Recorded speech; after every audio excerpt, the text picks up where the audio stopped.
Hi, this is Mike Martin with Acme Truckloads. You know, difficult times like these, the coronavirus, the shutdown, all the things that are happening, bring out the best in a lot of people.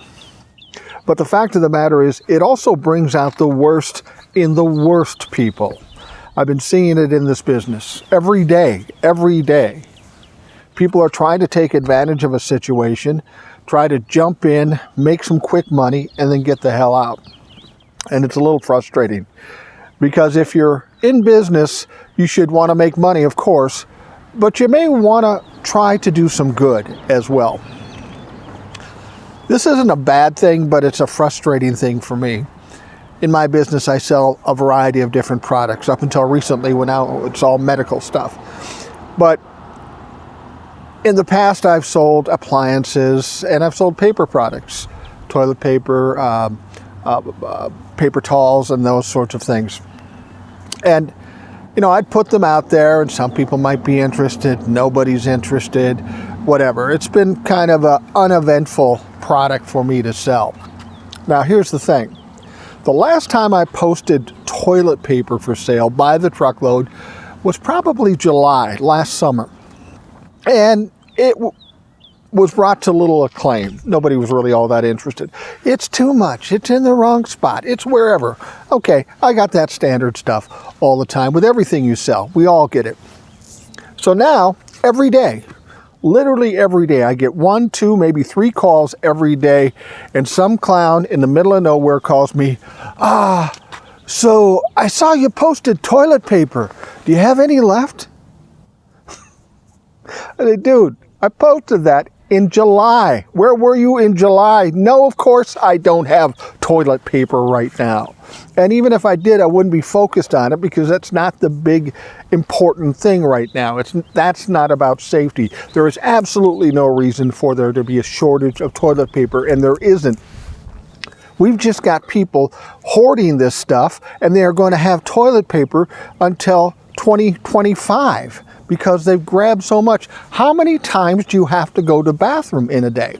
Anyway, I get these people calling me constantly. I go, and I get frustrated. I say, Jesus, no, I don't have toilet paper. And every so often one of them will say, well, I'm not going to buy it to gouge people. I'm going to buy it to sell at a decent price to be the nice guy. Yeah, right. That's the climate of this business now.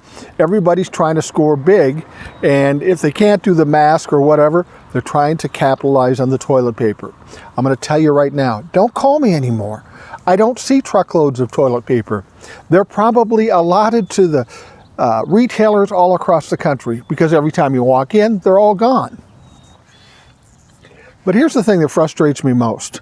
I have been focusing more on the mask because that's what people call me about.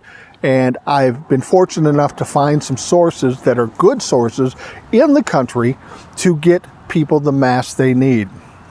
But I get a lot of people in that same vein calling me up, trying to score big, not really being involved in the business. They just see an opportunity, so they're going to jump in and they're going to try to make a buck. And as I said in the last video, that doesn't work. There's too much involved. It's at a higher level than most of these people can work in, and it will never work, so don't waste your time. I'll give you an example. I'm selling 3-ply mask, and I think the price is around 65 cents. That's not cheap for them. It's more than they used to be, but it's not as ridiculously priced as some places, and it's certainly not gouging.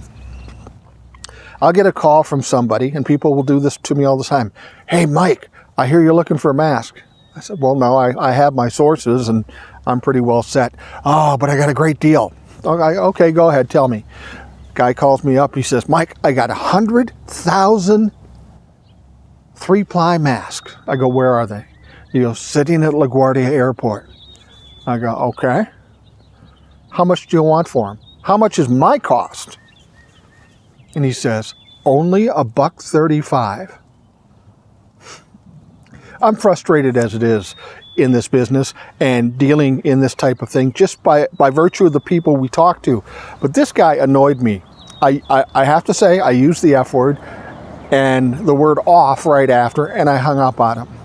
That's what's wrong with some people in this business. These are the worst of the worst. They're taking an opportunity. They spend some money, they fly this stuff in from China, and they sell it for 2 or 3 times more than what they should be selling it for. These people are a problem not only in this business, but in this country. That attitude, that greed, that ridiculousness, these people should be cut out of this business and avoided like the plague. I'm doing it with people like that. Anybody calls me with something like that, I'm cutting them out. Or you got the people calling me, hey, I got a 5-ounce bottle of sanitizer. I go, how much are they? Well, they're only $9. Are you serious? I'm not even putting that out. Even if that's the cheapest available, that is absolutely ridiculous. I cannot feel good about selling a $1 bottle of sanitizer for $9 or $8. It's absolutely ridiculous. It's criminal. I've come to this conclusion, and I'm fortunate that I'm making some contacts with these people. I'm tired of hearing people from the East Coast and the West Coast trying to cut deals, and they're all brokers. Now, don't get me wrong, I have nothing against brokers because I am one, but it's what kind of broker you are is what's important. I'm tired of dealing with them because they're all in this for greed. My goal now, my focus now, is to deal with only those people that are in need and are legitimate buyers of these kinds of products. I'm talking about hospitals, clinics, medical associations or organizations, EMTs, cities, counties. We just sold a huge amount to a city out on the West Coast. I feel good about that. I gave them the best price I can give them, and it's going to some place where it's needed, not in some guy's pocket on LaGuardia Airport tarmac so they can double their money. It gets tiresome watching what's going on in this business. And as I say, this is a time, like 9/11 and some of the other things we dealt with in this country, where people come together, work together, have some compassion, and help one another. And we're seeing that to a certain extent now in this time of coronavirus. But we're also seeing people trying to take advantage not only of the situation, but each and every one of us, and it's appalling. I refuse to do it. I will not do it. If that's the way I got to make money, I will go on welfare and sit by my lake and do nothing. So just a message to those folks out there, if you're looking for a quick flip and you think you can make big profit on masks, don't call me, because I will ask you a lot of questions. I will ask for verification. See, that's the thing. I have to vet my sources before I ever use a source. And now I have to vet my buyers, because what they tell you isn't always the truth.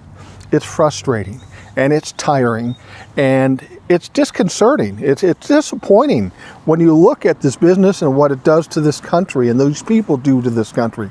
I'm tired of it. Let's get through this coronavirus thing. Let's get the lockdown off. Let's get back to living life like it's supposed to be lived and try to keep people healthy and try to do the right thing and do well by one another. There was I'm not a religious guy. I believe in God and all that stuff, but there's one quote by a religious icon that I can believe in, and it was the Buddhist leader, and he said, my religion is very simple. Just be kind to one another. If we can do that, if that's all you do, it pretty much covers all the other aspects we should do as good and righteous people. So if you're an organization that's tied to medical industry or cities or counties that need this stuff, give me a call, text me, email me, do whatever you have to do, but I will make sure you get what you want at a price that's no higher than it absolutely has to be, and that you will be taken care of and you will get what you need. I got to run, but I will talk to you soon.